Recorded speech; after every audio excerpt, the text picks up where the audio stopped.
Large class track and field athletes will lace up their spikes this weekend at the state championship meets. For one Kickapoo star, it's the chance to capture more medals and set more records. Chris Ninehouse introduces us to this week's Athlete of the Week. The only thing stopping Kickapoo senior Taylor Mayo from competing in more events is the rule book.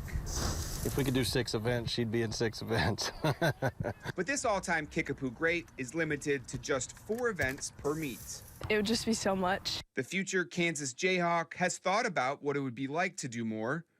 I don't know if I'd want to. Flashback to her freshman year, which was eventually canceled due to COVID, Taylor was transitioning from gymnastics to track and field. At first, she wanted to trade the pommel horse for hurdles. Just being a gymnast, for most of my life, those events are kind of just natural to me. She wanted to do the hurdles. She was an awesome hurdler in middle school and wanted to come do the hurdles. It's like, okay, what do we take you out of? You're state medalist in almost every event that we've got you in. She was also dominant in the 400, one of track's most grueling events. She can do anything. She could really be a half miler if we wanted her to, but the 400 just took so much out of her that it cost a little bit on some of those other events. So instead, Taylor uses those gymnastic skills in the long jump and triple jump, where she holds the school records.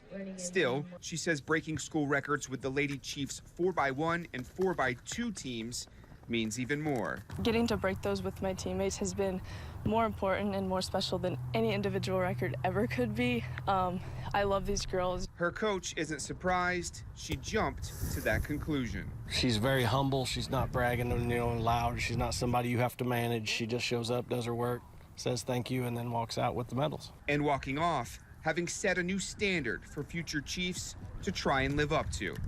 With your Athlete of the Week, Chris Ninehouse, KY3 Sports. Chris